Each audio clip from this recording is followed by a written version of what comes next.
Hey. Hey.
Oh shit. Yo, chill the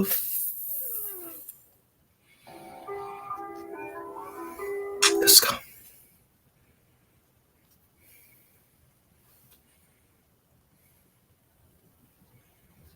If I could just run this under some more.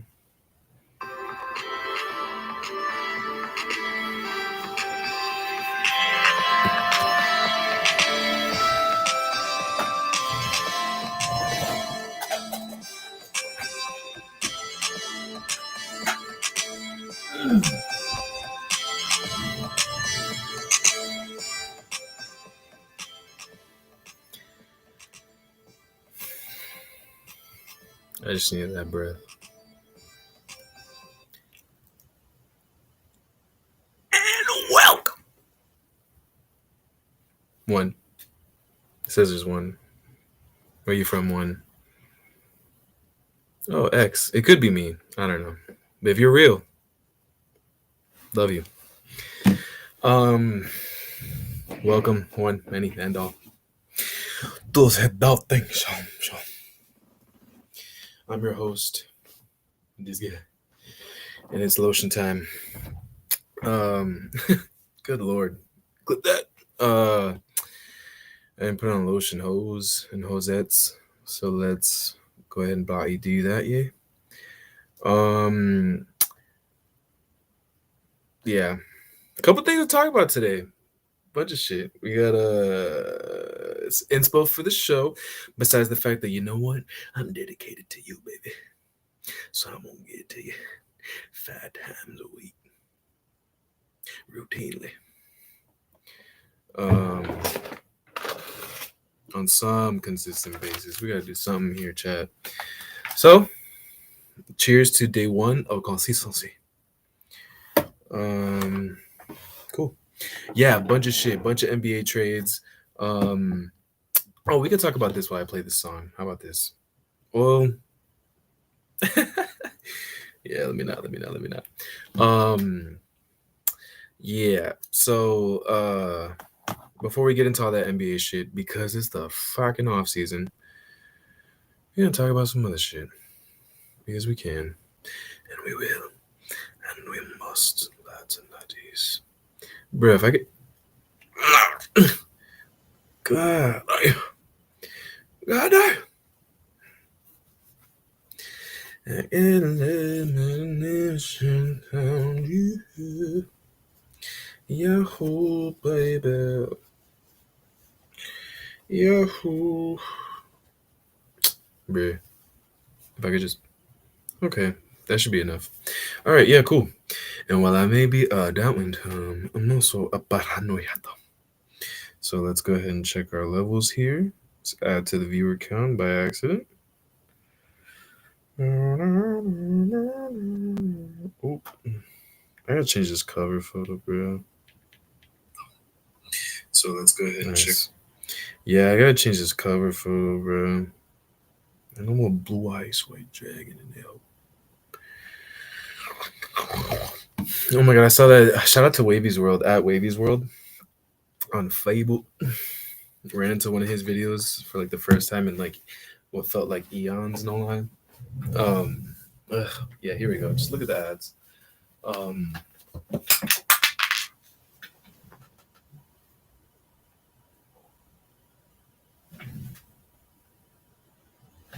Okay, we gotta make sure we're still good here.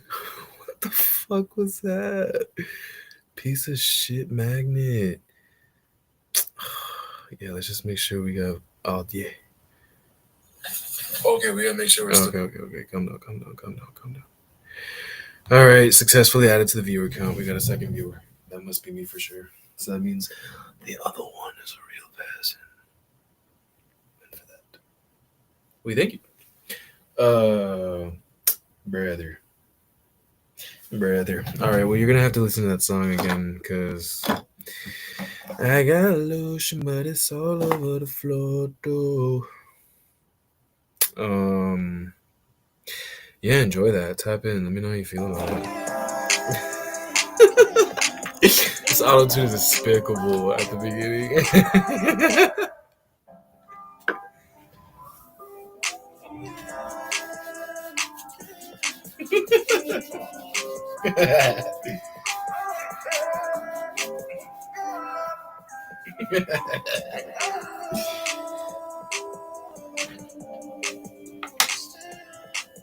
Hey.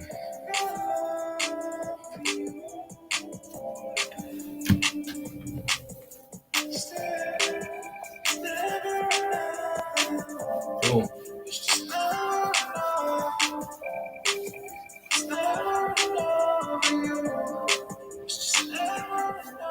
Mm.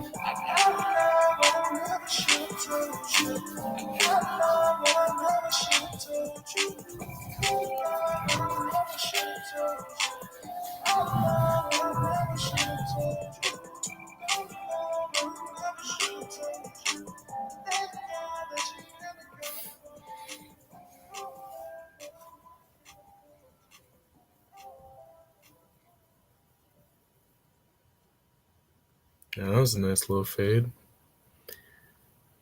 No haircut. You were my heart. That's a song from my heart. I'm done, brother. Somebody stop me. Oh shit! There's a back of the magnet.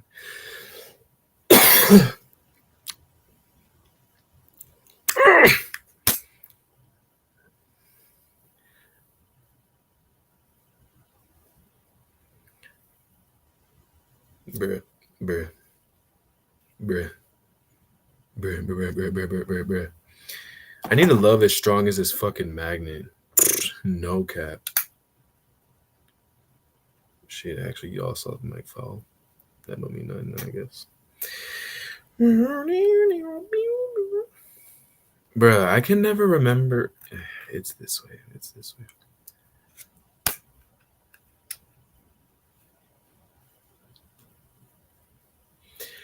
Stay out.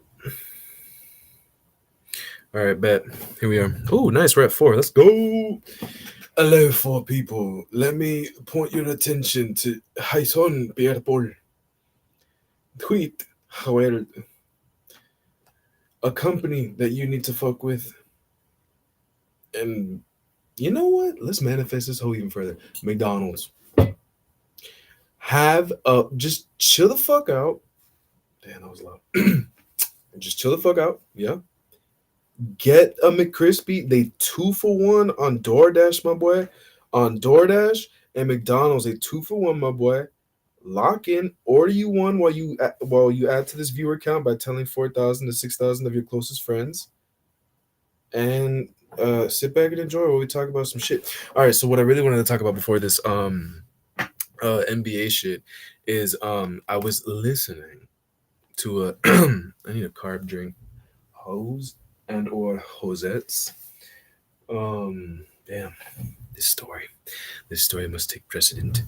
Yeah, I was listening to oh man, shout out this guy. I don't know the name of his shite. Um it's like breaking down the wall. Sounds like a fucking political debate.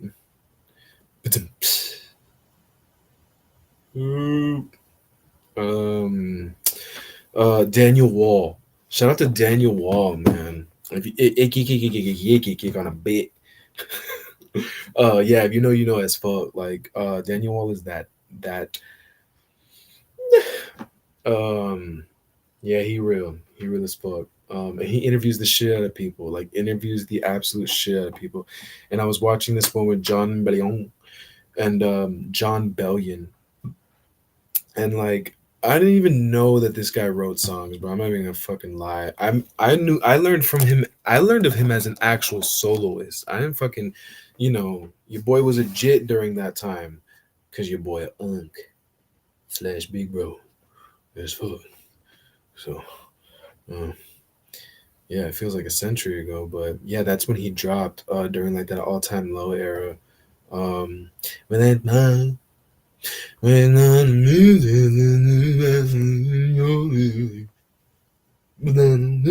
all that shit. Um, yeah, and it was good. I mean, I don't know, he was all right, but he was trendy as shit during that time. So you heard him and you was listening to him. Um, yeah, and like him breaking down like music and stuff. I'm like, damn, bro, JB a real one, the original JB. Um, no, I'm just kidding. I think actually Justin Bieber might have been out before him, but and or be older than him. I don't know. I don't know. Don't call me on that one for shit, please.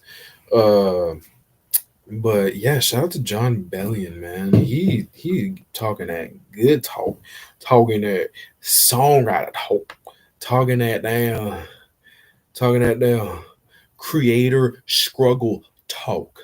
You feel me? Like for real. Like, ugh, god damn.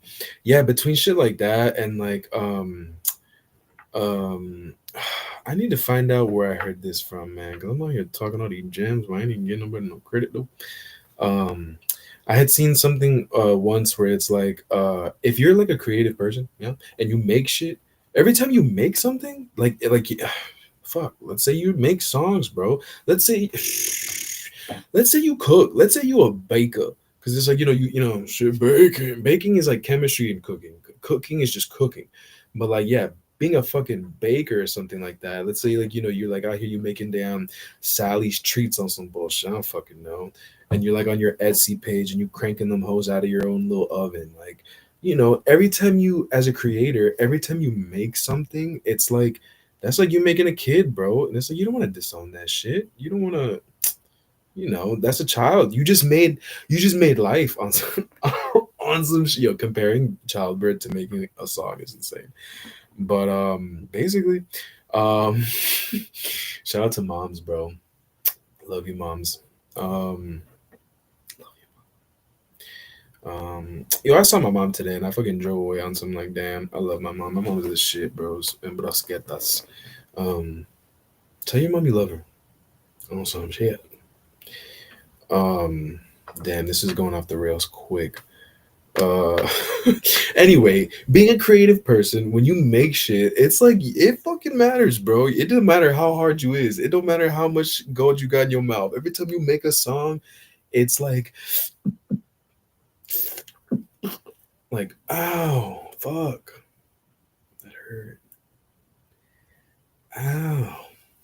Yeah, it's like you give a fuck. I mean, yeah, I mean, may you be trying to get rich, sure, but art is art, and it's like if it really got you to that part, no matter oof bars, and no matter how much it don't matter. It's subjective. It's subjective. So it's like no matter how much art the art is, it's art. So it's like you created that. You poured some blood, some sweat, and some tears to make that there. And it's like, you can't disrespect. You can't disrespect that. Like you cannot disrespect that shit. It's like it's a big damn deal. You hear me?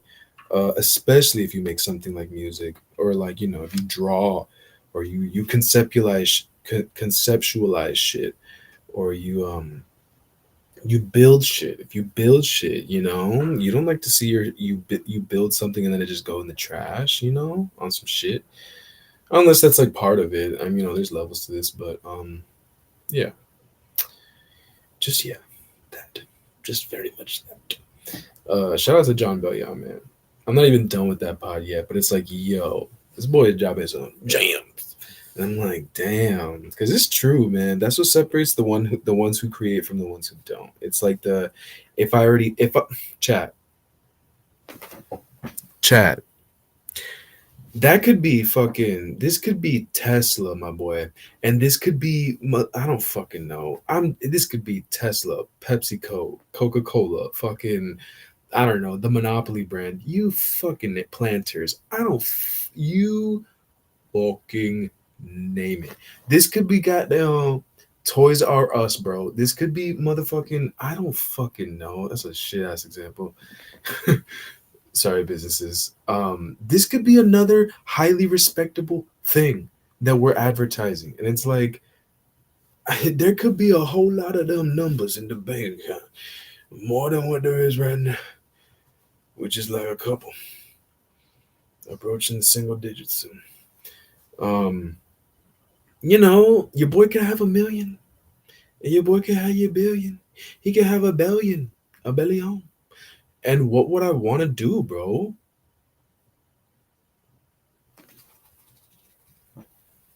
What would I want to do? This. It would just be a whole lot fucking better. Because I have money, bitch. That's it. The fuck? Otherwise, yeah. Cranking it out unemployment day. Uh, 1, 2, 3, 4, 5, 6, 7, 8, 9, 10, 11, 12. Day 12 of being unemployed. And day 2, tomorrow, of wishing Tyrese Halliburton good Achilles vibes. Today was day 1. Clock that shit. 4 of you watching, one of them is me. Clock that shit. You heard? You heard, Maha? You heard? Thud, thud, thud. God damn, how many tangents did we just go off of, dudes? Oh yeah, yeah. Like, so it's like but then that also then you bleed into the whole what defines success for you. So it's like I get it. I get it. It's not the same for everybody. For me, it may be retiring my mom. For me, for you, it may be you don't even give a fuck. You don't have one. You don't consider you having one. You don't. Everybody's got one, but you don't fuck with yours. So it's like fine. You wanna make it out wherever you's at, or like improve your situation. I can get behind that, but once the situation's improved. Jesus Christ, what are we gonna do? Twiddle some fucking thumbs? I was literally talking about this shit with my mom earlier today. And granted, she's older. She's been working for like maybe like a half a century or something like that. The bitch will love you. Yeah. So it's like, what would you do if you had your quote unquote success? You know what I mean? I'd literally be trying to do the same shit that I'm doing every full day. Especially now that I'm unemployed. Shit, if I just had that money, I'd just be doing the dreams part, you me. But drogas don't buy themselves, and you can't be this age and just have handouts. So you gotta work. You gotta do something. So it is what it is. I don't know how we got here, chap. I know we were talking about John Bellion, and basically this is like the effect of those fucking 30 minutes or so, 20ish minutes or so on my life since I've watched them. Can't wait to finish it though. But so far, wow.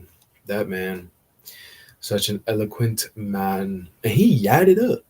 Like he yadded up. I was like, damn, that boy John Bay, he look like a hard motherfucker. You look like a real. You look like a ran.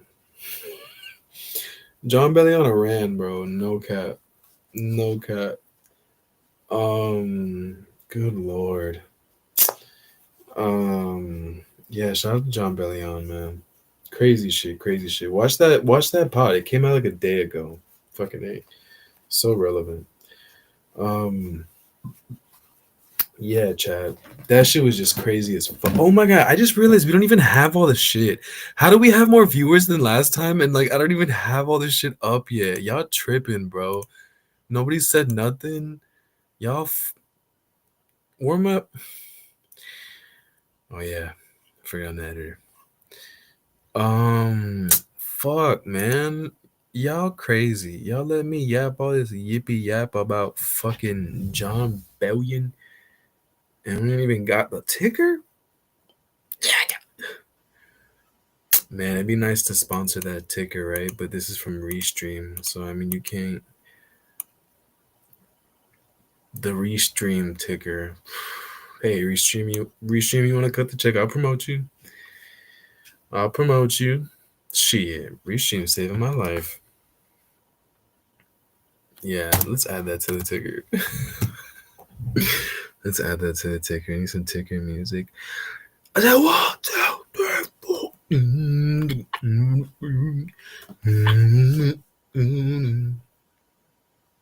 Yo, whoever can guess the sample on this,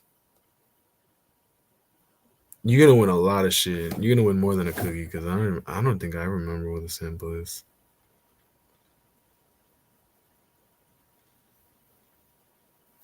If I could just bruh,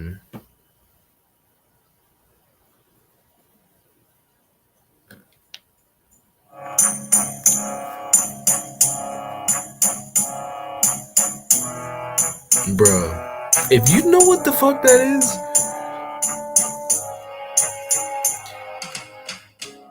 if you know what that is,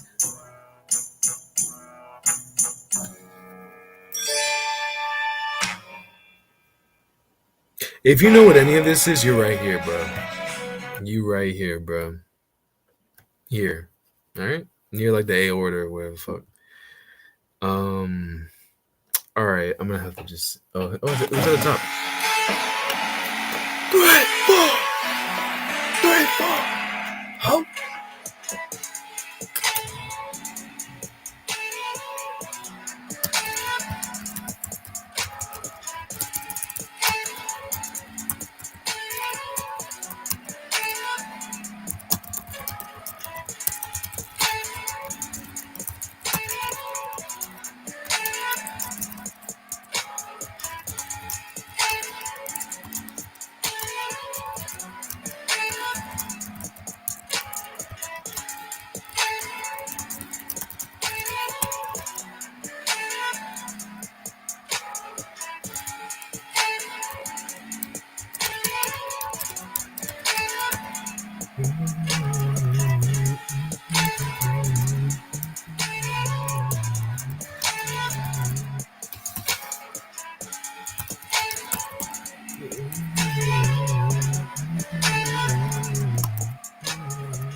Damn. Damn shizzy chat. Shizzy shit. Shizzy show. Chat. Um. Yeah. Wow. So we got another day of. Oh, amen. Another day of talking for 30 minutes without getting through the main topic yet. We building good. We getting good reps in here today. Good reps.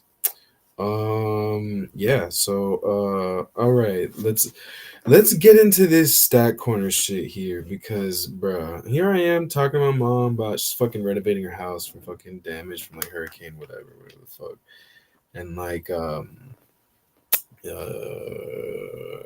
doing construction and shit. So it's like, it's like a mess and shit, whatever. Um, Go to use the bathroom. Of course, there's no fucking fan in there or anything like that. Because good job, mom. We don't believe in that over on that side of town. And Slash ain't got no fucking time or money for that shit on that side of town. But it's quite, yeah, you can hear fucking, she got fans on the outside because like the AC's messed up at the moment. But but point being, it's quiet in the fucking party. And so here I go to fucking take a whiz, and it's loud as shit, and I got weird and awkward, so I started to check my phone. While I'm whizzing, boom. Kristaps fucking Porzingis is gone, bro. They said, thank you, Unicorn, for your services. Thank you very much for a ring. Hope you enjoy yours wherever you go. But bye. See ya. Sayonara. Peace, boy. Enjoy that. Don't let the door kick you on the way out. You good. Whatever. Peace, boy. God. God damn. Yeah, what the fuck did I say to myself as I was literally scrolling X, dude? Like, I just opened the app and it was just boom. Chris Hobson, and I was like, what? He's been breaking this 1 hour. What? My mom was like, what? I'm like, nothing. Ah, what the fuck, man? Damn, Sham Sharania was literally right as a motherfucker. He said on PMS that the Celtics were literally gonna disband, that the show was over. That he's breaking up. And geez, here we go. First strike of blood, man. The Atlanta Hawks, the Boston Celtics, and the Brooklyn Nets agreed to a 3-team deal Tuesday. That's today. Today's Tuesday. Oh, I actually licked it. Was my heart. Uh, uh, yeah, for a bunch of fucking no names and Terrence Mann. Um, uh, yeah, absolutely crazy. Absolutely crazy. Yeah. Oh my god. Yeah, let's get into this. Let's get into this. It was the second significant trade in less than 24 hours for the Celtics, who sent Drew fucking Holiday, a ring winning man, to the Portland Trailblazers for Anthony fucking Simons. I don't know. I'm King Casual over here. I don't know Buddy's fucking splits or anything like that. Apparently I mean, just off rip, he averaged 19 for the year. He's been with Portland the past fucking okay, so he's a loyal cat. Okay, I like that. I like that. He's got 7. Oh, Jesus Christ. Oh, this guy may be a bucket. Chat. That might have been a good trade, chat. Oof. Eh. Eh. Ah, that boy a bucket and a half. Good lord. 3-point percentage is above is like is eons above 35%. Good God, he shot 42 and 40 back-to-back years in 2020. Amen. A fucking man. Damn, brosks and brosks. Damn. Good lord. Okay, so yeah, that might have been the way to go then. Yeah.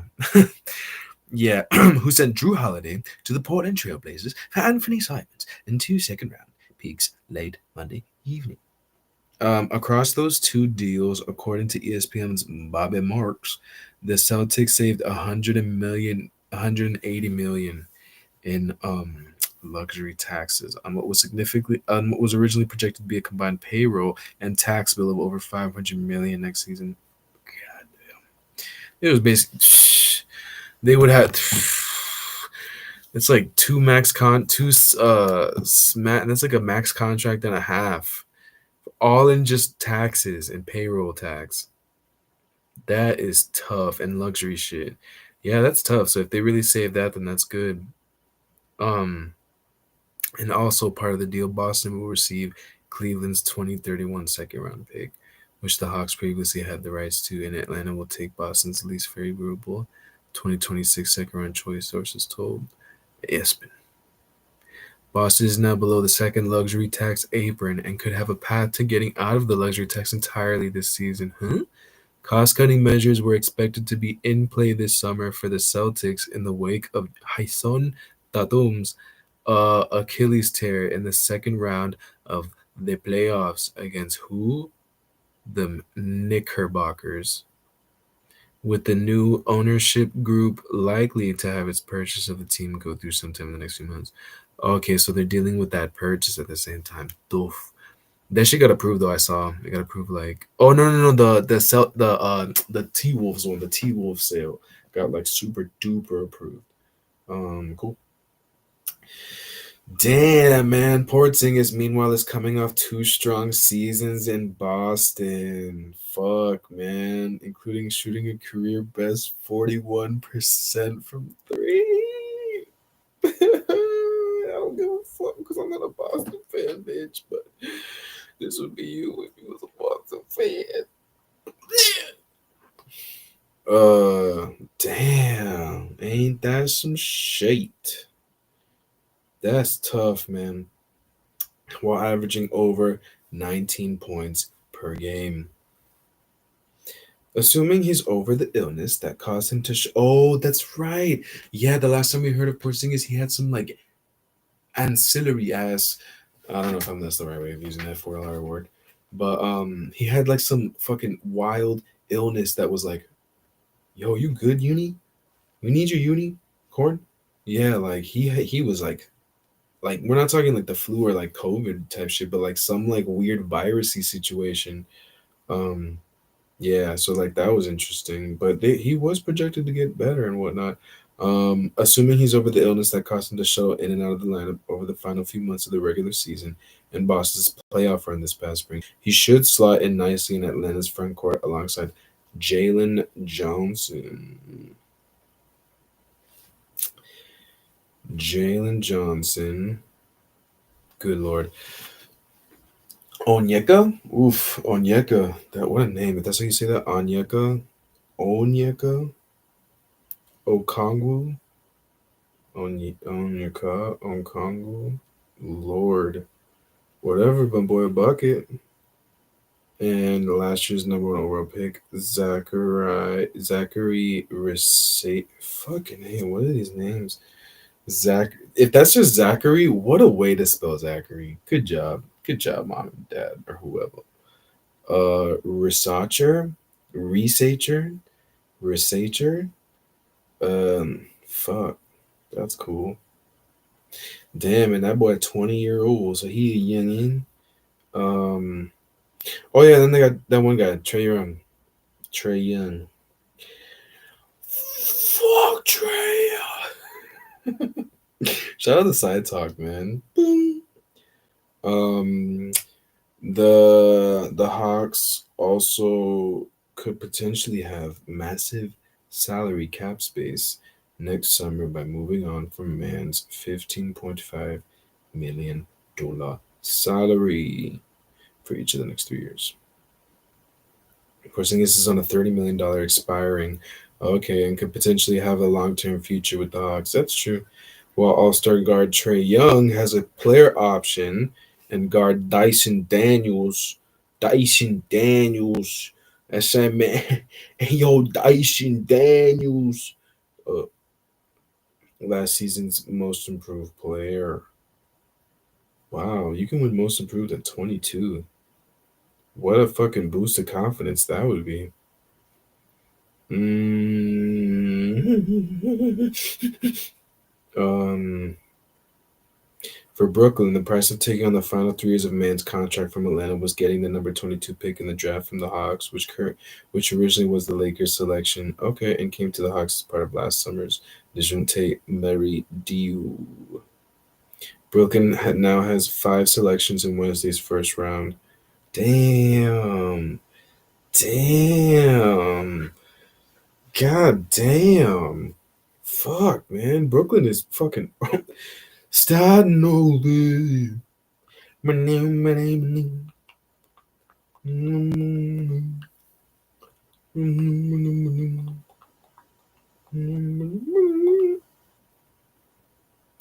Damn, bro. They got the eighth pick.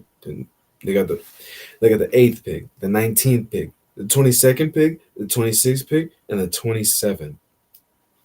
And so, oof, wow.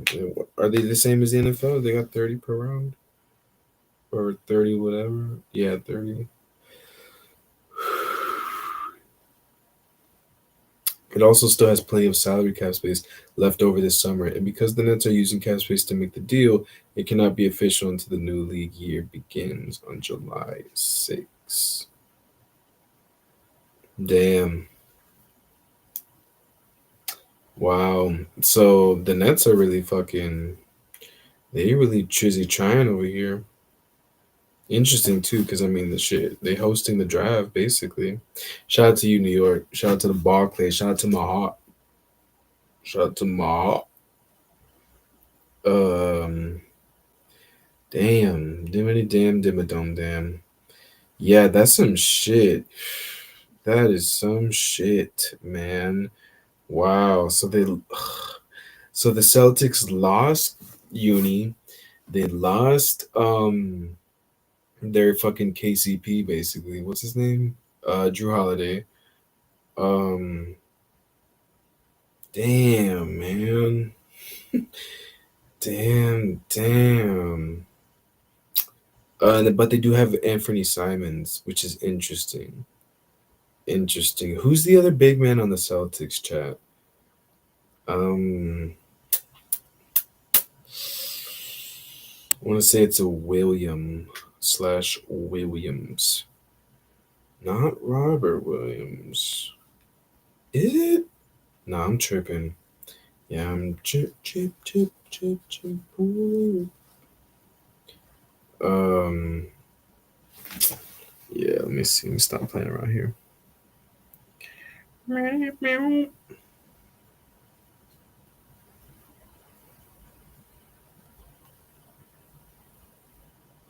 Yeah, let's see the Celtics roster real quick. Like, oh, they still have Al. Oh yeah, but Al Horford is getting fucking old, my boy. Luke Cornett, true. I don't know who the hell Nemius Queta is. So I guess maybe that was a couple seasons ago. I'm treeping. Damn, man. Dimmer. Damn, but they got Anthony Simons. That's crazy. Is he a starter? Well, I mean, shit, he's gotta be if they lost fucking Drew and Kristaps, right? Yeah, let's see if Anthony Simons started. If he was starting over, Manu. Oh yeah, he definitely started. Yep. Oh, he definitely fucking started. Came off the bench for about 3 years and then started being a starter full time pretty much after that fourth year. God damn. It looks like he's battled injuries though. He hasn't really played he only played 46 games in 23. He played 70 last year, which is pretty good. And he played 62 the year before, which is good. 57 though is not good the year before. I don't know about all that. 57, 64, and then 70 is not bad. But then 20 games his rookie year? Was he hurt his rookie year? Shit. That's tough. Anyway, he looked like a prospect for a shit show for them boys. Them boys in green there. Um yeah, let's go ahead and add the ticker. Add that check to the ticker.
Yeah, crazy as hell. Let's see what else fucking happened here.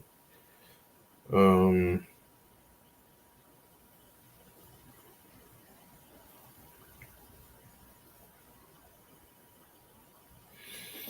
um um um um um um um um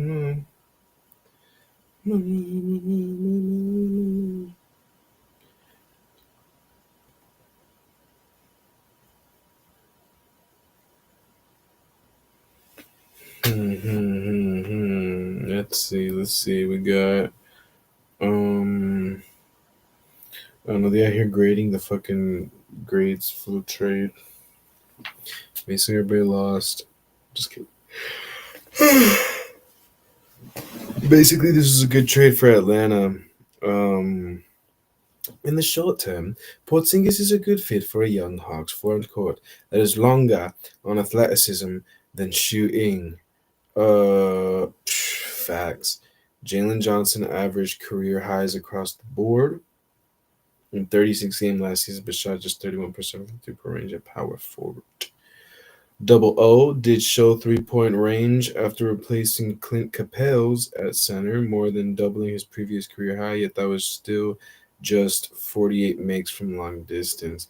Coach Quinn Snyder should be able to pair the uni with either incumbent starter and the depth provided by 2023 second round pick Mohamed Guait.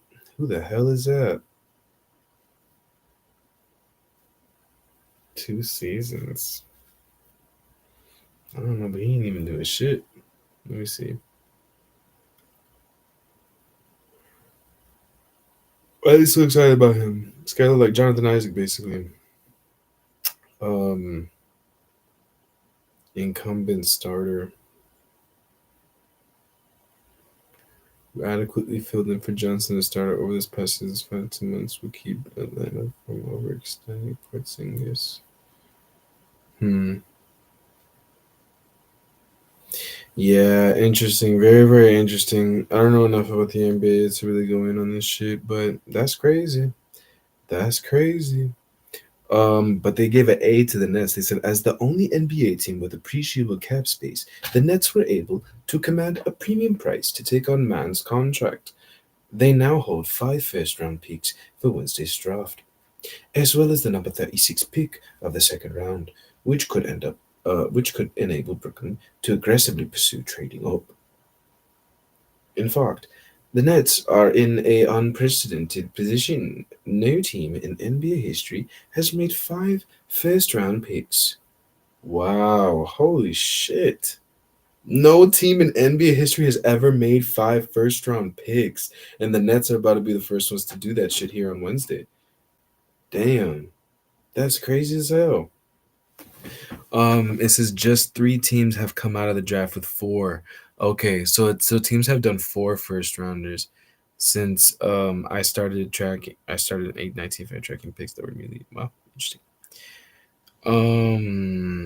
Given that history, I figured Brooklyn was more likely to swap up in a trade prior to the draft than get a pick straight up. But the Nets was hmm.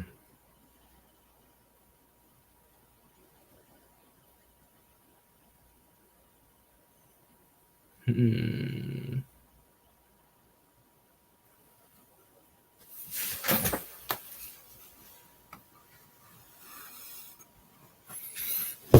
Um. Interesting. Oh, okay. This is the other one. So breaking fucking news, Chizzy chatters. Breaking fucking news. The Orlando Magic did not get Jordan Poole. They didn't. And was I hyped for that shit? Maybe.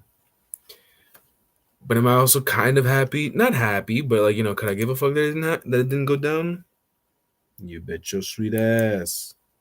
Because we got Desmond fucking Bain, baby, bitch. DB3. Um. So anyway, yeah, let's check this out. The Wizards trade Poole to New Orleans for CJ McCollum and Kelly Olynyk. Oh man. Oh man. Oh man. What are you doing, Pelicans? I don't know. Let me see. But the Pelicans got Jordan Poole and they got Sadiq Bey. I know that name. He been around. Yeah, he a bucket. Yeah, he a bucket for sure. Okay. He played with the Hawks. Oh, okay. Let's see his dizzy statters real quick. He played with the Hawks this past year. Um, oh, but he got traded mid-season of 2022. Okay. I'll go 8. Oh, so he a bucket for shit sure. Yeah, he one of them dependers. One of them dependers. Yeah, he's like a walking double double essentially. Okay, cool. Yeah, so he's definitely got value here. Um, Damn, but they lost Kelly Olynyk, man. Kelly Olynyk is the shit, bro. He a vibe. He a vibe. He been around for a minute, bro. Yeah, I remember him from his Celtics days, man. Cause I'm a old bitch. Um, I'm done, dog. Damn, that's crazy. Yeah, and CJ McCollum, dude, to Wizards. He bought a KCP over there. Except, although CJ McCollum is still playing at a high level, I'm not gonna lie, super high level. Yeah, he literally. CJ McCollum hasn't averaged less than 20 points a game in like 10 years, 12 years, in 1, 2, 3, 4, 5, 6, 7, 8, 9, 10, 11, and 12. In 12 years. Fuck. Shout out to CJ McCollum, bro. I thought he was getting older too, but he really has not dropped off in production. That's amazing. Yeah, so the Wizards, wow, the Wizards about to high key try to. Damn, but the Pelicans with Jordan Poole and Sadiq Bey. Okay, and so this was a this is just a two-team trade. Let's see.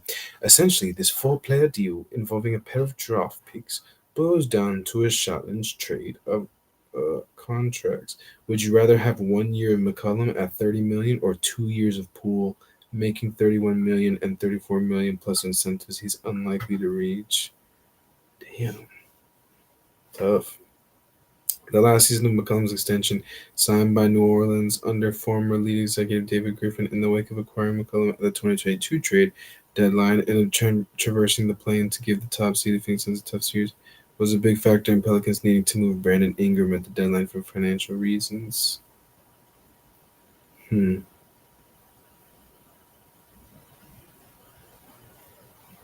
Damn. Even without Ingram on the books, New Orleans still entered the offseason pushing the luxury tax. Is Brandon Ingram still a Pelican? Oh no, he's with the fucking Raptors? Holy shit.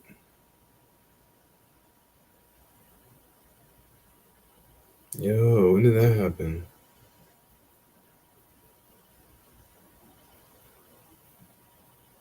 Damn, but he signed an extension, shit, 4 months ago.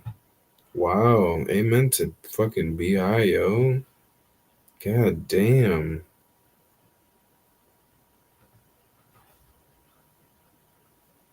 Was that at the trade deadline? Mm, it was at the trade deadline. Wow, okay. Damn, so that's why they're saying Toronto's not a bad spot for like Giannis, because Giannis and Brandon Ingram would be a crazy fucking duo. Brandon Ingram is a bucket, dog. Brandon Ingram is a bucket.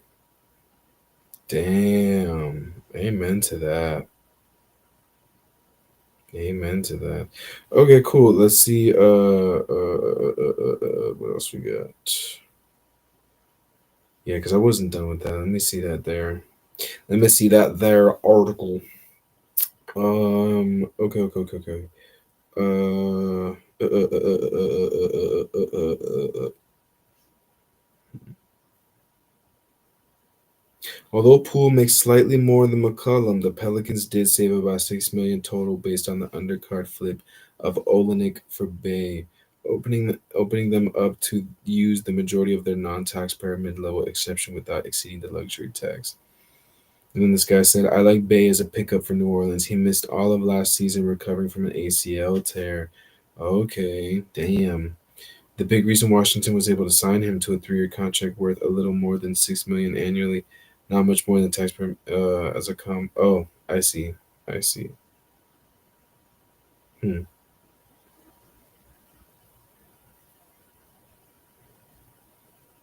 Hell yeah, that's real. They said as a combo forward off the bench, Bay should outproduce that if healthy. Yeah, 3 years for 6 million is crazy. Oh, three. Oh, sorry, 6 million annually. 6 million annually. Okay, so 3 years, 18 million is still crazy. That's a cheap ass contract. And yeah, I could believe that because his on paper via stat corner, yeah, I could see him outproducing that if he's healthy. The important part of this trade is the Pelicans betting on Poole to become a contributor to a winning team once again. Bingo. Yes, fuck, man. Everybody wants that fucking Golden State Poole, man. Everybody wants that. Everybody wants that guy punched in the face Poole, man. He played that role with the Golden State Warriors in 22-2 title team, averaging 17 in the playoffs on outstanding .65 shooting percentage. Was I excited for that on the Magic? Maybe. It's okay, we got DB3, bitch. Chill out. We got DB3 and P5. Ugh, P5 is a shit nickname, but we got PB5. We got PB5 and DB3, and we're gonna be alright. And we're gonna be AB. Cool. In theory, the Pelicans are trying to get back to the playoffs after a season lost to injuries. The worst of those, an Achilles rupture for DeJounte Murray. Oh shit! Yeah, because they traded for him. Yeah, they traded for him. Hmm. Yeah, DeJounte Murray is a fucking DeJounte or DeJounte. I like how it's spelled. DeJounte is nice. Dejunt. Dejunt Mary. Um. Yeah, DeJounte Murray is a fucking bucket getter, brother. He a bucketer. So that'd be nice, man. That would be nice. Yeah, Jordan Poole and DeJounte Murray. Damn. That makes Poole the favorite to start at point guard in his place, pending New Orleans reinvesting the savings from this deal. Oh wait, but he's not with the Pelicans anymore. Yeah, he got traded, right?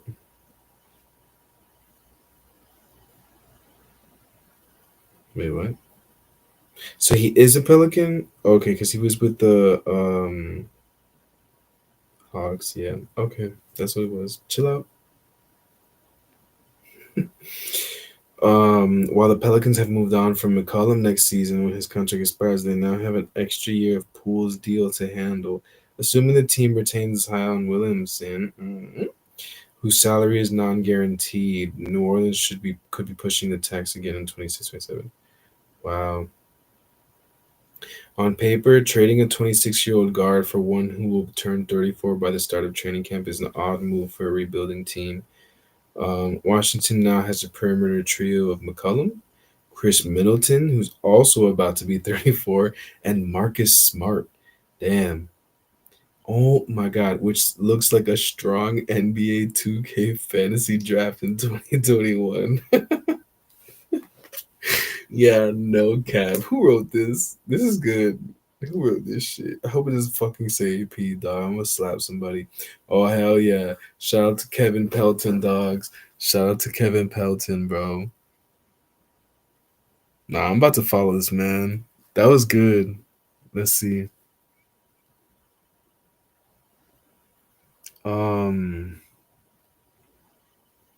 yeah, let's see. Who the fuck is Kevin Pelton? I need some Kevin Pelton, baby. Yeah, hell yeah, following this man. Yeah, he wrote that article, my boy. That was good. Let's see, what is that again? He said, yeah, that man said it's and he nail on the fucking head, dog. Chris Middleton in 2021, whoa, the year they won, or after? I don't remember. Yeah, the year they won because they won after the Lakers, I think. Um, Marcus Smart in 2021, Celtics Marcus Smart, I think. Still, yeah. Oh my god. And CJ McCollum from 2021 is supposed to like today. Nasty NBA 2K fantasy draft from 2021. Nasty team. But no, I don't know. He says the reality is none of those players should be expected to stick in with the team past the trade deadline as the Wizards continue accumulating young talent and draft picks. Yeah, Washington is like such a one-stop shop for right now. I mean, a Stop and Shop for right now. This deal didn't accomplish that in and of itself, but it sets up Washington to add more in the future, either using McCollum as an expiring contract, correct, or the 40 plus million this deal added to the Wizards cap space. No, that's fuck because McCollum is a bucket still, even though he's older. So tough. With Poole gone, the Washington now boasts the league's cleanest books moving forward. Okay, so they got the most cap space basically. Um, and like don't have a lot of they I think they have just expiring contracts and shit. With Corey Kispert, when Corey Kispert is the only Wizards player not on a rookie contract signed for more than 3 million in 26. Oh, nice. Wow. Damn. So this guy Corey Kispert is the only Wizards player who's making more. McCollum and Olenek should fit with a rebuilding environment so long as they stick around. Both are dangerous outside shooters, creating space for Washington's young talent to develop offensively. Although taking back Poole's contract in the Chris Paul trade did not work out the way the Wizards hoped, this is useful mulligan for them to take. What? Anyway, cool. Yeah, so there's that. That's crazy. That's crazy, man. I would have been hyped for him to be on Orlando, but it's all good. It's all good. We knew financially motivated trades were coming for the Celtics, who entered the offseason more than $20 fucking million above the NBA's projected second luxury tax apron with an incomplete roster. The transaction limitations created by the second apron, plus a tax bill projected north of fucking 200 million, might have been worth it had Boston been favored to bring Banner 19 to the Garden. With Jason Tatum's status for 2025 unclear after an Achilles rupture, shout out to Tyrese Halliburton, the time was right for the Celtics to retrench financially. Holiday was an obvious trade candidate because of his $32 million salary and his age. He's 35. Unlike the other three players making more than 11 million, Jalen Brown, Christopher Porzingis, and Derek White, Holiday isn't on a similar timetable to Tatum. By the time Tatum is fully healthy in 2026, Holiday is unlikely to be the same two-way player he was at the final piece of Boston's 2023 championship team, which is that's tough. I mean, damn. That man has 2 rings, bro. But whatever. If you think that's right, if you think that's bloody right, do what you've got to do, Boston. Swapping Holiday for Simons doesn't necessarily provide massive savings for the Celtics, but it does get them incrementally closer to the second apron while also becoming much younger in the backcourt. That's really all it was. That's all I'm thinking too. Because I'm like, Drew Holiday's a fucking vibe, and he a vet, and he a leader, and he's a ring winner. So it's like, what the fuck are you talking about? This guy's making 25 million too. So it's like we're just saving about 10, or like not even. It was 32 minus 7, chat. Go. Or minus 25, chat. Go. Is it 7? Did I just answer that while trying to ask that, chat? Damn, I didn't even drink caffeine today like that. I did, but earlier in the day, a lot earlier. That's crazy. Shout out to the nighttime energy. Um, but yeah, what the fuck? Crazy, crazy. Yeah, it doesn't necessarily provide them, but they just got younger and they saved a little. They got closer to saving on the second apron. At 26, Simons is 9 years younger than Holiday and just hitting his peak, which I get. That's cool. On the court, Simons is an interesting fit in Boston. This trade is a major defensive downgrade. Oh my god. It hit the nail on the fucking head. This trade is a major defensive downgrade for the Celtics, who excelled by giving opponents no weak links to attack in their starting five. As fuck. The unicorn was crowding the paint. Drew Holiday is a fucking phenom. It was over for teams basically. The 6'3" Simons has historically been rated as one of the league's worst defenders in terms of plus minus impact. Tough. Adjusted for teammates, opponents, and shooting luck. Oof, oof, oof. Tough, tough, tough, tough. Tough, Boston, tough. Even last season, when the Blazers dramatically improved defensively and ranked just ahead of Boston at third in points allowed per 100 possessions over the second half of the season, Simons rated near the bottom of the league in luck-adjusted defensive, regularized adjusted plus minus tough from B-ball index. Good lord, um, that's tough. Basically, he's a trash defender. Based on that track record, it wouldn't be surprising if Boston proves to be a way station for Simons, who spent his entire 7-year career in Portland. The Celtics could use his shot creation when Tatum is sidelined. They will have less need for it and be more focused on perimeter defense by 26. Let's read that again. The Celtics could use his shot creation when Tatum is sidelined. They will have less need. Oh, semicolon.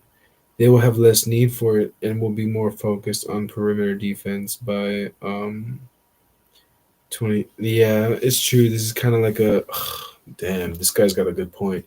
Yeah, this really is a good trade for them in the long run, because basically this is like a Tyrese Halliburton situation because they both got hurt in the playoffs. Hyson Tatum and Tyrese, their Achilles. So it's basically like uh um yeah, yeah. What are we talking about? Fucking tired, chat. A lot of reading. Oh yeah, Anthony Simons. Yeah, great trade. High key great trade, because I guess with the whole Jason Tatum going down, they're looking at next year as like a bridge year type shit, like not expecting too much, and so they're really putting all their eggs in the basket for the 2026 year, which would make sense for them to give up on Drew Holiday and the unicorn. It makes sense because they're expensive right now and they are prime right now. So it's like just let them go. Get Anthony Simons, who's fucking 26 and still a vet, 20 young as all fuck and a whole and still a vet. And so I like the concept of him saying that it's like a way station because Joe Mazzulla's gonna Mazzulla him the fuck up. He's gonna have Buddy crank up his 3 point percentage. He's gonna have Buddy start to turn into a lockdown defender. Um, and so that's really good for Boston. That's actually pretty good for Boston. Um, Similarly, I feel like we should see the similar shit with the Pacers this upcoming season because Tyrese is out. Tyrese is not playing next year, so it's gonna be more like 26. I guess they should look forward to for like a healthy like are you really back type shit. Um, Damn, that is some shit. Between Simons, White, and six-man award winner Peyton Pritchard, Boston should be able to put two guards on the court who are dangerous shooters and capable ball handlers at all time. Ball handlers. Um, while Simons may not entirely compensate for Tatum's absence, he should at least give the Celtics a reliable offensive building block, which is very true. Based on an extend and bend on Simons is um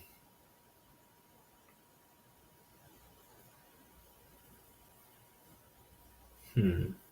Okay, so he's eligible to add 3 years and up to 104 million to the one season remaining on his contract over the 6 months after this trade is made official. After that, he could add up to 173 over 4 years. Jeez. Either way, it's doubtful Boston will be in any hurry to commit to Simons. It's possible he could ultimately be most valuable to them as matching salary in a trade that draws upon the Celtics stockpile of their first round picks to provide a better two-way fit. As fuck, which is another good reason why this is a good trade, because basically they just have him chilling on the books, looking nice and pretty, being a fucking Boston Celtics, being a Boston Celtic with sitting in pole position to get good first team reps because Jason Tatum is fucking out with no heel. So that's a good move. That's a very good move. Because yeah, by the time he's back and ready to roll, they could package him up with some picks to get somebody else like Giannis or something. I'm just kidding. Giannis is actually a free agent right now, but or I mean, eligible to be or trying to be moved right now. But basically they can package that to for a trade later on, which is a good move. For now, saving a little less than $5 million by swapping Holiday for Simons leaves Boston at $18 million under the tax line. With 13 players on the contract, a couple that are not guaranteed. The Celtics will need bigger moves to avoid the second rate, but already stand to cut $40 million or so for the tax bills. That's good. If Boston could have built a deal with Dallas Mavericks around for PJ Washington, a better defender who could complement Tatum when he returns, it would have been better. However, this imperfect trade nonetheless accomplishes important goals for the Celtics to kick off a complicated offseason. Yeah, very true. Very true.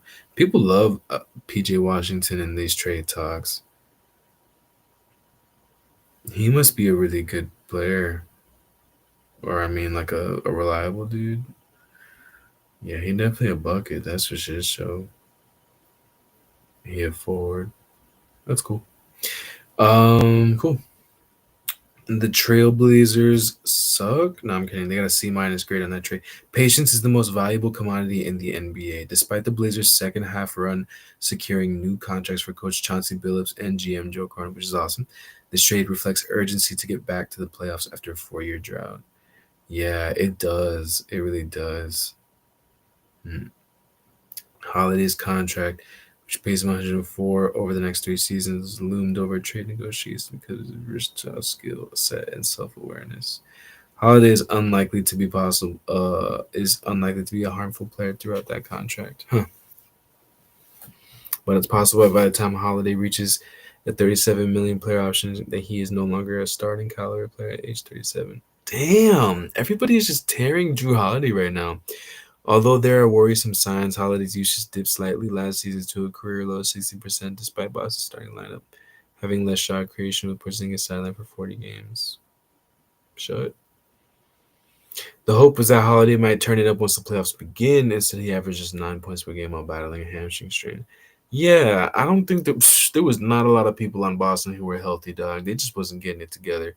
But y'all need to chill. This guy, okay, love you, Kevin Pelton, but you gotta chill out. Stop dragging Drew Holiday on paper. He's still a locker room presence, dog. He impacts winning like crazy.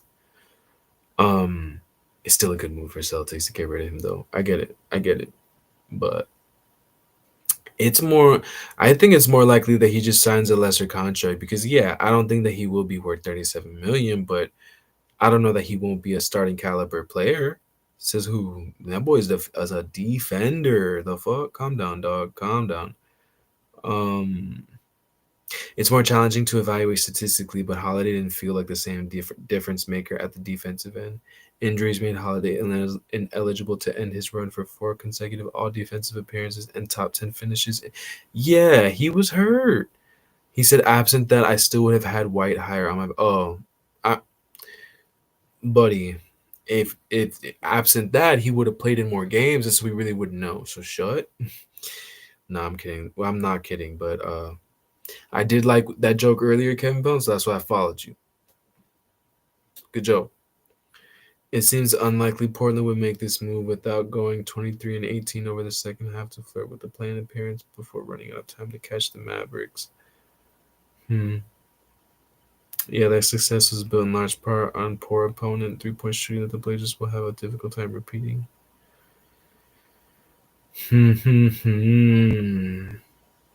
Yeah, Portland's trying to do better. But I don't give a shit about Portland, so I could buy a win now move for a team in the Blazers position if they were in the East where the conference is wide open because of Achilles injuries to Tatum, Lillard, and Tyrese. Yeah, seriously. Nah, okay, so real quick, we gotta just hit the day 2 of wishing Jason Tatum, Damian Lillard, and Tyrese Halliburton good Achilles vibes. That will affect their 2025-2026 availability. There's no such dynamic for Portland in the West. The Blazers finished tied for 11th in the conference and have to worry about being. Okay, I don't give a fuck about none of this stuff. Damn, man. Damn. That's some shit, man. The Celtics have a situation. Yeah, shout out to Jason Tatum and Damian Lillard. Tomorrow, moving forward, We're gonna involve them all into the fucking wishes. Yeah. Uh okay, yeah. So now okay. Next, Kevin Durant is a fucking rocket. Absolutely crazy. They got Jalen Green and Dylan Brooks. The hike he got fleeced. I get it. It is what it is. You gotta, it is what it is. This Durant trade is surely the beginning of a roster makeover rather than a completion of it. Phoenix got back a pair of wings, exacerbating the imbalance of a roster whose five highest paid players could all be called natural shooting guards. Hmm.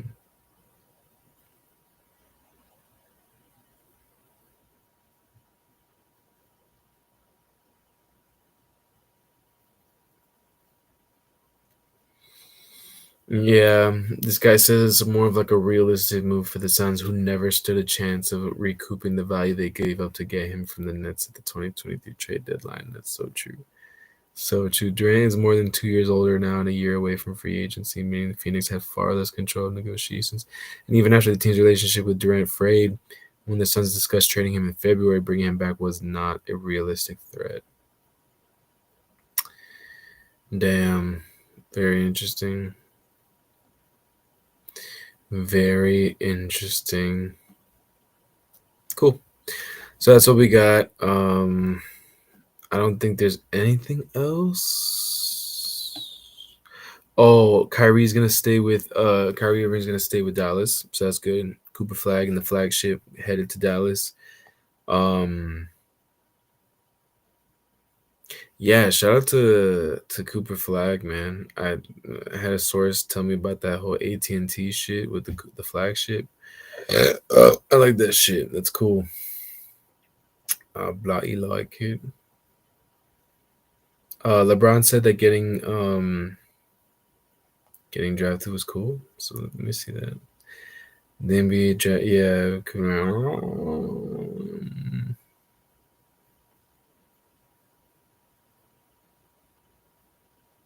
Barring a major surprise, he will be the second youngest number.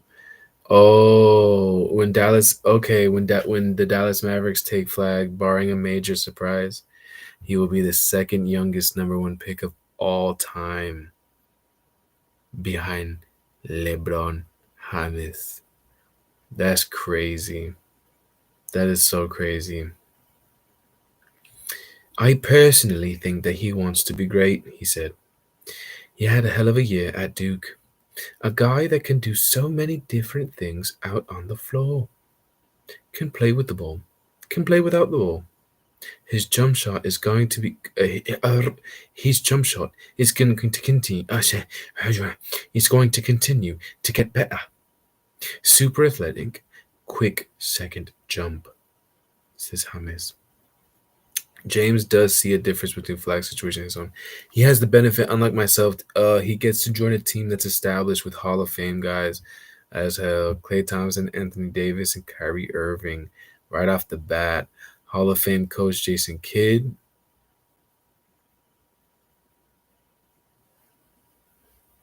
What? What? Hall of Fame coach Jason Kidd. What the fuck has Jason Kidd done as a coach? I mean, he went to the finals once. I don't know. Shout out to Jason Kidd. I don't think he's a bad coach at all. I think he's a phenomenal coach. But damn, I mean, if JJ Redick made it to the finals this year, I don't think he's a Hall of Fame coach. Shit. If Jamal Mosley took the Magic to the finals, I don't think he would be a fucking Hall of Fame coach. And I'm a Magic fan, bitch. I don't know. That's tough. These are guys like these guys are like they can give him the whole blueprint while he continues to learn what his blueprint will be.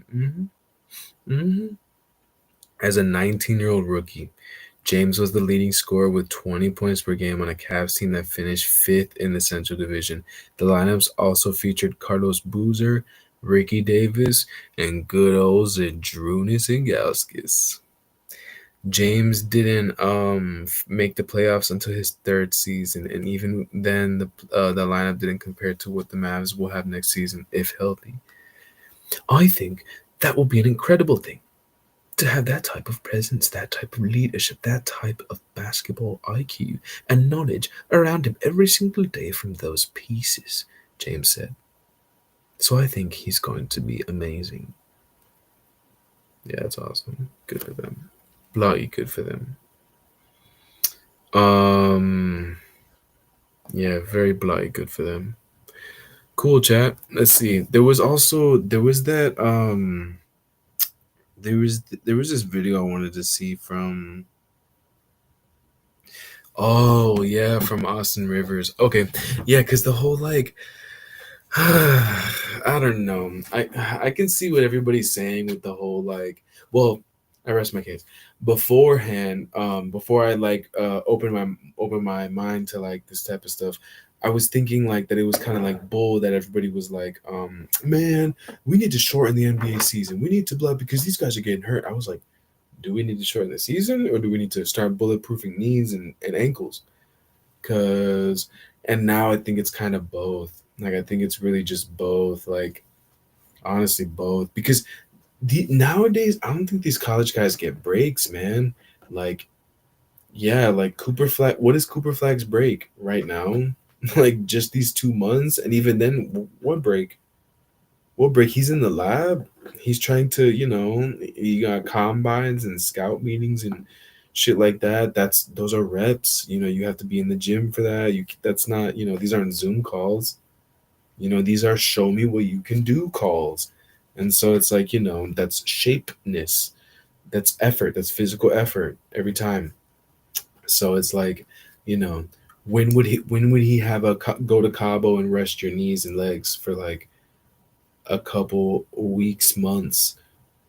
I get that just doesn't happen in professional sports, I guess. But at least for like these youngins, like you really have to get to it like you got to get to like an Aaron Rodgers type of level where you can like tell everybody to go fuck off while still making your money and going to go and take a legit break, And even then, it's like, um, yeah, NFL season a little bit different. There's a little bit more time in between. I mean, geez, there's like 4 or 5 months off, but yeah, NBA season has a quicker turnaround, so that's a little bit tough. Um, and yeah, I just don't think that we're I don't think we're putting enough emphasis on like knees over toes guy isms, like you know the religion of knees over toes. Like I don't think we're doing enough of that, and it's more a lot of like specific work. Like at that point of um you know life as an athlete, they just getting shots up as opposed to like how much do they weight lift solo, no ball work, you know? How much do they hypertrophy train? Like, legit hypertrophy, like not just a weight lift session, just a weight lift, burn some burn and maintain. But how often do they live to gain, lift to as opposed to lift to maintain? How often do they lift to build, you know? And I'm not talking about a damn bench press, Again, knees over toes guy. Let's load the knee. Let's load the ankles. How come we don't do that? Do we do that in professional sports? You know, maybe they do. Maybe I'm talking out of my ass. I may be paranoid, Tom, with the audio, but I'm also with the doubter. I'm also with doubting Tom. So yeah, I wonder because yeah, this is interesting. Check this out. Well, just want to make this video real quick, man. Obviously last night, great night for basketball, but Love you, Austin. bittersweet. We had another injury to the Achilles. Love you and your Orlando-ness and your utter Orlando-ness. Too frequent. We have too many stars going down. They said 7 to 8 guys went down this year. I say stars because it's mainly due to guys who are logging the most minutes or suffering this tragic injury. And this is a brutal injury and it's a brutal recovery. This is like what the ACL tear was in the early 90s. Boogie Miles tore his ACL in the 90s, and they're like, yo, your career's over. Nowadays, if that happens, it really was, guys though. Come back 5 to 6 months, in some cases even be more prolific and powerful than they were. Yeah, the ACL and MCL is definitely a little bit more chill, but I feel like that's more like advancements in recovery as opposed to like we're not avoiding torn ACLs and MCLs. Motherfuckers is still tearing the ACLs and MCLs, but I guess the recovery process is just a lot more like streamlined and better and like improved. But I mean, I would make the argument that knees over toes guy religion is also good for an ACL or MCL tear post recovery. So it's like, you know, I wonder how much that's a factor in this stuff. Four, we have not figured that out with this Achilles heel. It is a brutal and probably the most horrific injury a player can have on the court as a basketball player. Facts. The timetable, the recovery, when the guys come back, are they ever really the same? These are things that are in question. Mm-hmm. We have to alter what we're doing here. Now, I don't know if it's a shorter schedule in terms of instead of being 82 games, we go to 65. I don't know if we shorten the game, whether it's 48, we go to 40 minutes. I don't know if we shorten maybe playoff rounds, maybe instead of best of seven. These are all phenomenal ideas. I'm not even gonna fucking lie. These are all great, great ideas. Um, I don't know about 82 to 65, but changing the playoff seedings would be interesting, making them 5 games instead of 7 games. That'd be absolutely insane. That would be an absolutely insane thing to do. But I wouldn't be mad at it. I don't think I really would. I don't even think I would be mad at 82 to 65 or 82 to 70, something like that. How did we get to 82? That's a good question. Um, but yeah. Best of five, and maybe leave the finals best of seven. I don't know what it is, but I can tell Oh, you. and just leave the finals to best of seven. Ooh, yeah, this is a good idea. It's different, makes it exciting. Progression of our game has only put our players in a vulnerable spot to where they are suffering this injury. This isn't a coincidence, guys. All right, we had 3 stars in one postseason go down with an Achilles heel. I'm sorry, with Achilles tendon. Yeah, so let me back that up because that was the thing that really had me like, nah, actually he may have a point because or the people in the we need to shorten the game camp may have a point instead of the it being fully the we need to start bulletproofing ourselves camp. Um yeah. Doing here now, I don't know if it's a shorter schedule and just a five, and maybe leave suffering this injury. This is seven. I don't know what it is, but I can tell you the progression of our game has only put our players in a vulnerable spot to where they are suffering this injury. This isn't a coincidence, guys. It's the progression of our game part because that's the part. It's the whole like, bruh, once you sign up for this is what I want to do in high school, you are locked in, bro. You might as well have signed your you might as well in blood, my boy. Cause it's like you not taking nothing off until you make it. And then once you make it, guess what, pal? Season starts in a bit. And it just keeps going. You know, the only true time for like rest is like once you win a chip and you go to Cabo for a week or two, or the minimal rest you get in between weeks, which is like, Lord, how much do y'all work? I know y'all work hard. You know, do we factor in R&R? Maybe not because we got bags to chase. So I get it, I get it. If I could just run this under some. All right, we had 3 stars in one postseason go down with an Achilles heel. I'm sorry, with Achilles tendon tear. Like this is serious.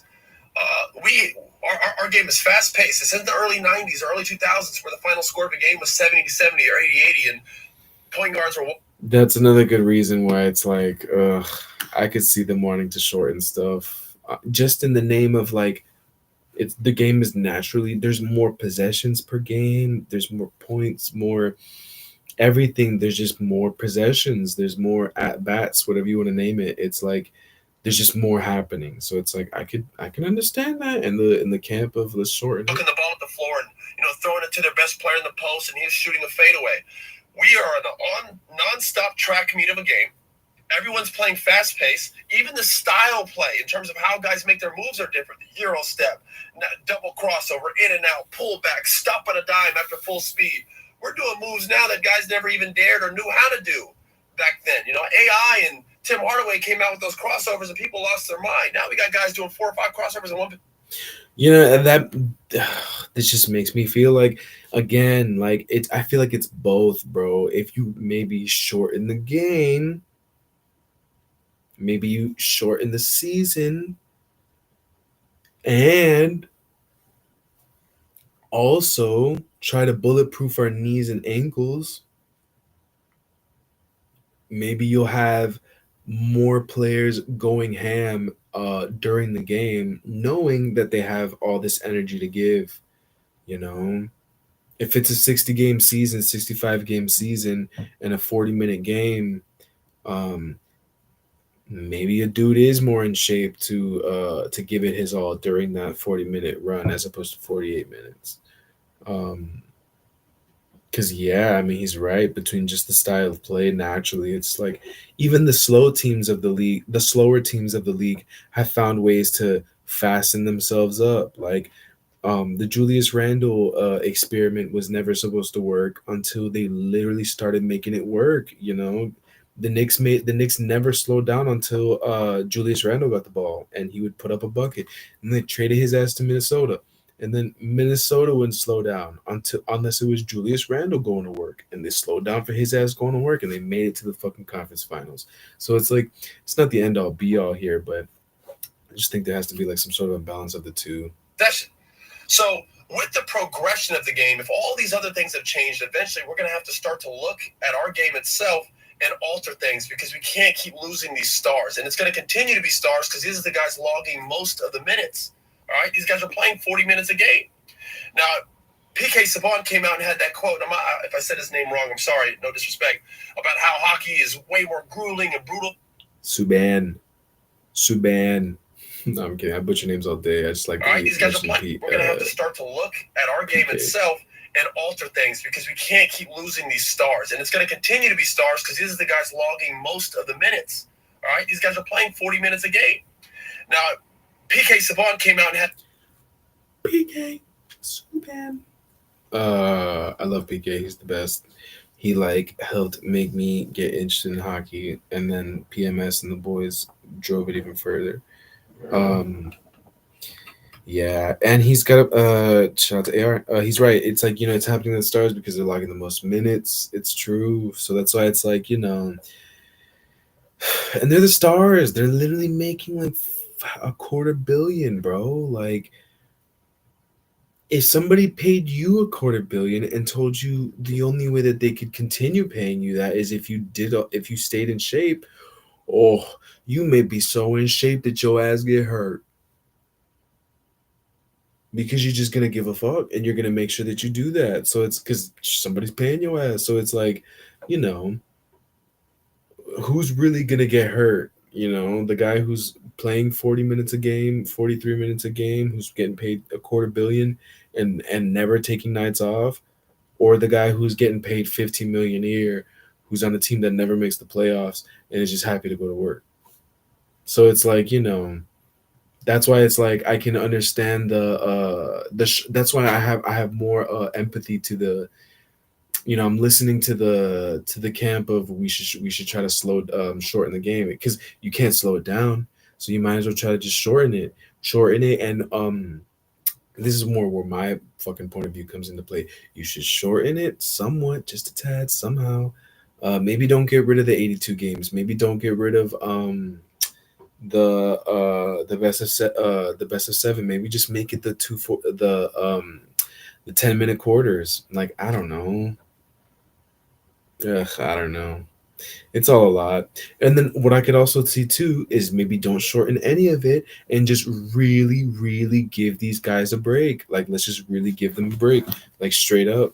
Because let me see, like when does the season actually start for the NBA? It's really like we are not far away at all, dudes. Like at all. Like I think they start like Halloween, like October. Um, yeah, let me see.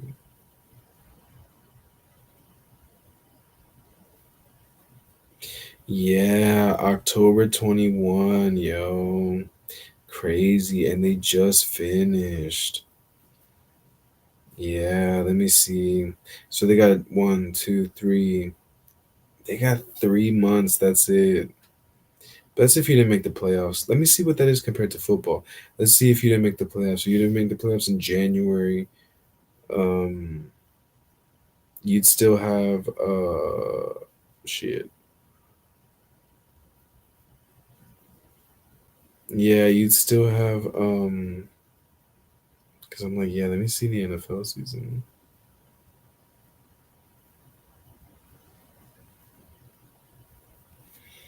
Yeah, because I think in the NFL you do get more time. Because yeah, they have 1, 2, 3, 4, 5, 6, 7, 8, or 7. Yeah, 7 months. Do they really? Something like that, anywhere from 4 to 7. Basically, they get way more time off, and I get it. It's a stronger sport. It's a contact sport. Yada yada yada. Boom boom. But still, we should. The NBA should budget more time for a more of a longer off season. You know. Yeah, maybe it wouldn't be a bad idea to shorten the games, man. Because it's like, yeah, if they just started like in November, even, yeah, like November to May and have the rest of it off, like November to June. But then that's tough. Then you start getting into, okay, well, then you're going to condense the season more. But then that would be like, yeah, that's why you should lower the game. Anyway, let's finish this fucking AR video. We can't keep losing these stars, and it's going to continue to be stars because these are the guys logging most of the minutes. All right, these guys are playing 40 minutes a game. Now, PK Saban came out and had that quote. If I said his name wrong, I'm sorry, no disrespect, about how hockey is way more grueling and brutal of a sport than basketball. And I'm not here to go against that. I think everybody would agree with that take. Football, too. But one part about basketball that is very underestimated is the pace our game is played and the fact that our athletes have to play on both sides of the ball, all right? Offense and defense. We don't get to have a break between. Underestimated as all fuck. The conditioning is insane. Play. We're not on. Everyone's a Travis Hunter in basketball. Everyone is a Travis Hunter in basketball. That make us slide, and we don't have pads on. Now, their sport is much more brutal. So for what we lack in brutality and physicality, we have to make up in endurance and our muscles and tendons being pushed to a brink. We have guys stopping at a dime, going full speed, doing pullbacks, 0 steps. We have our scope. That's why you need to focus on bulletproofing the knee, the shin, the ankle, the toe, the hip, the shoulder, the elbow. What the fuck are we doing? Now, not 70 points, 120 to 130, 125 to 118. The pace of the game has been great for money. The evolution of the game has been great for the sport. A lot of action, a lot of highlights, but it has come at a cost, and we're losing our players. We have to adjust something here. Something, bro. We have to adjust something here. Something. Okay? Because basketball is heavily underestimated in terms of how grueling it is on our bodies. All right? We go out there and put shorts and a jersey on, put our shoes on, and go out there and play both sides of the ball. And now with how fast this game is and how these guys are cutting and moving, this will continue to happen to our stars. We got to adjust something. I'm a little worried. I'm obviously sad about the injury. Speedy recovery for Halliburton, Dame, and Tatum for that matter. But this injury keeps happening too frequent for us not to do something about it. Thoughts and concerns? Yeah, let me retweet the shit out of that. Good job, Austin. Let's see what somebody said. Chris Jansen says, I think the obvious initial start would be to treat calf injuries the way concussions are treated and don't allow a return until medical clearance after X amount of time. Apparently, both Dame and Tatum had calf pain injuries leading up to their tears, just like Hallie. This would probably eliminate a different number of tears. Yeah, true, but that doesn't fucking solve shit. We should remove Achilles from the game completely. There you go. Good job, Blue Chew Enjoyer at Skull Daddy. Yeah, I'm liking that. That was good. Yeah, and then a lot of people are mentioning. Everybody's doing well. A lot of people are mentioning the whole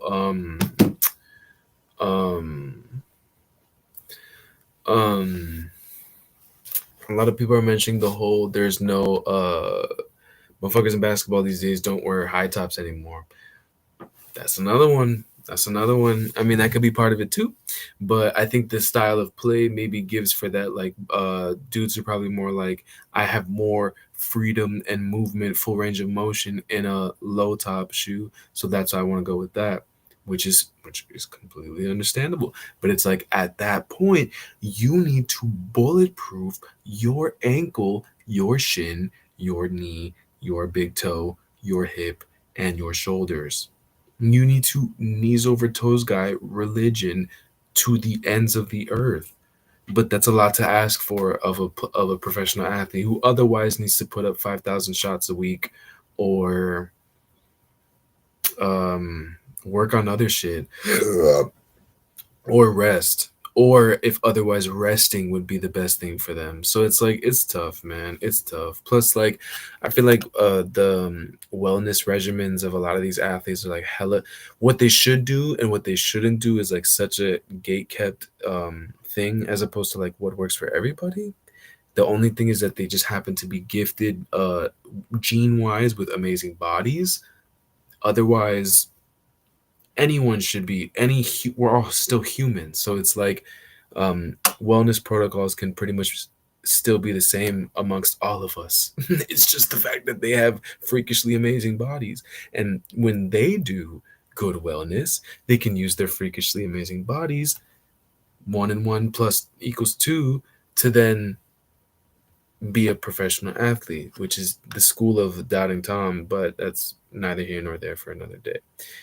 um while your boy high key tries to become a certified trainer so that people can fucking respect more about what you're talking about. You talk about wellness and no one really gives a fuck until you have like some sort of like something on paper. You know, you talk about wellness and it's like if you're not a doctor, no one gives a rat's ass. So it's like whatever, man. What do you know, right? What do I know if I've never been, if you don't get sick or whatever, right? But it's a lot though. I get it. Professional sports is different. Yeah. But on the subject of the whole Achilles stuff, yeah, somewhere in the middle, man. Somewhere between we need to lessen the impact on the ligaments and try to bulletproof them more than what we do. Cuz I ain't never seen no buff NBA player besides Dwight Howard, bro. So, how many Achilles tears did Dwight Howard have? No, I'm kidding. Dwight Howard got hit, definitely had his fair share of injuries, but all to say, you know, yeah. All to say, and what, Ocho Cinco never had a major injury, and that motherfucker's blood type is McDonald's McCrispies. Crazy. I mean, so is mine, but and I too don't get hurt either. But there's levels to this, man. Not everything works for everybody. But you know what can? Knees over toes guy religion. Clock that shit. All right, I'm getting the fuck out of here. Thank you for watching. Appreciate you. If you're one of the bots, if you're Charlene, thank you. Love you. Charlene merch coming soon. Bruh, she still sends hearts and still hasn't said shit about that. I don't think she watches chat. Who's gonna tell her? Who's gonna tell her we're joking about her? We're teasing her. But tell you one thing, chat. She won't let go of the fact that I pseudo promised y'all, one of y'all, $100 by the end of this month, which is not gonna fucking happen because I'm poor as shit. But it might once I get a job. Oh, is this a comment? Oh shit. Oh, is this a bot? I didn't see this. Lucky666, best viewers on streamboo.com. Remove this space at EFC. Get your scamming ass the fuck up out of here, brother. Shut the fuck up. Let me tell him. Let me tell him shut the fuck up. Let me say. I'll make it a question, so it's more like, shut the fuck up. I'll say please. Whoop. Cool. But that's just to the Twitch guy. If you're on YouTube and you see that, don't yeah, let me clarify that. Shit. Let me play some fucking reply to the bot scammer music.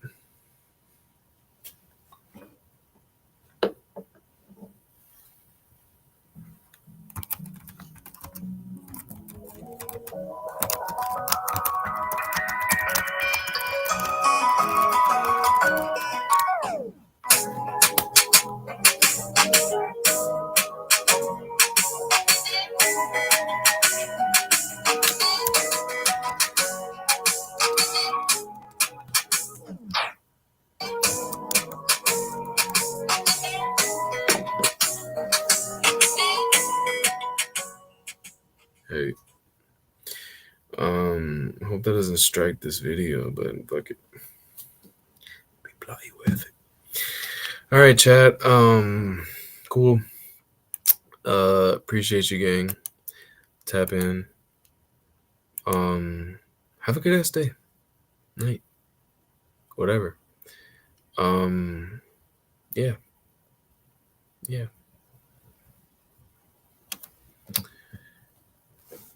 We'll see if we can be live tomorrow. That'll be fun. Try to see if we can talk about some of the shit.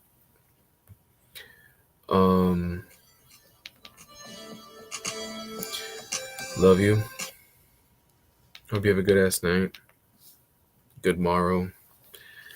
Good morning. And I will see your ass potentially tomorrow and or next time. Love you, chat. See you tomorrow.